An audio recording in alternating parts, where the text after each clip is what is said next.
If you're planning to buy a Mac Mini or an iMac right now, stop. Apple's desktop roadmap just took a massive detour, and it changes everything about when you should upgrade.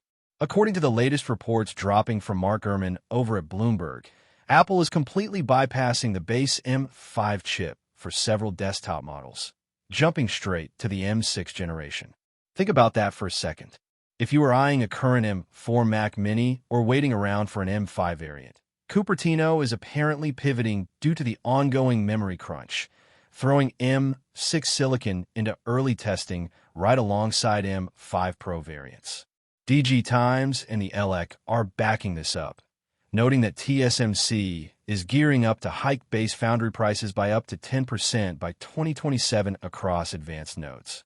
That means the Apple tax on your next machine is practically guaranteed to climb higher. Drop a comment below. Are you holding out for an M6 desktop or grabbing what is on shelves right now? Speaking of hardware upgrades that actually make sense without breaking the bank, let's talk about portable displays. If your daily driver is a MacBook, finding a secondary screen that matches Apple color science and build quality without costing a fortune is tough. Enter InnoHill with their new 13.4-inch 4K portable monitor, the U13ZC. Unlike cheap plastic garbage flooding Amazon, this thing features full aluminum construction, 500 nits of peak brightness driven by an efficient IGZO panel, and a stunning glossy laminated glass that matches your Mac display perfectly. Better yet, it draws enough power directly from MacBook Neo or Pro via a single braided cable without needing a separate brick.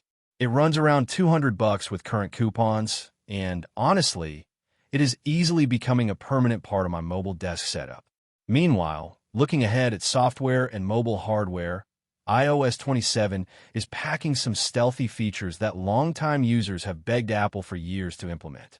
Remember trying to capture a moving moment from a family video on your iPhone? Your only option was taking a pixelated screenshot with terrible crops. Apple is finally fixing that with a dedicated button in the Photos app to save any video frame directly as a high-resolution photo. Moreover, the Apple Card in iOS 27 is finally getting a proper recurring transactions manager with a clean calendar view, making it dead simple to hunt down forgotten monthly software subscriptions and gym memberships before they drain your account.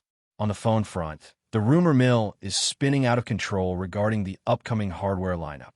Ross Young and Ming-Chi Kuo are reporting that Apple is actively prototyping a massive 20th anniversary iPhone model featuring a nearly 7-inch edge-to-edge curved glass display with zero bezels. However, production hurdles with the custom hinge and folding display mechanics are causing massive headaches for assembly partners like Foxconn, leading to potential shipping delays. If you are debating whether to grab an iPhone 17 right now or wait for the 18, analysts point out that trade-in values are peaking today, whereas base 18 models might see cost-cutting display sacrifices and steep price hikes starting near $1,300 for Pro tiers. And if you thought smartphone account recovery could not get any more questionable, Google just rolled out a selfie video verification method for account recovery, where you rotate your head in front of the camera. Honestly, I will believe it when I see it stop advanced deepfake bypasses on personal Google accounts, especially since enterprise workspace accounts are explicitly blocked from using it because security teams do not trust it. Would you trust your entire Google digital footprint to a facial scan video? Let me know your thoughts in the comments. Finally, if you happen to pay for Netflix, make sure you're squeezing every drop of value out of your subscription.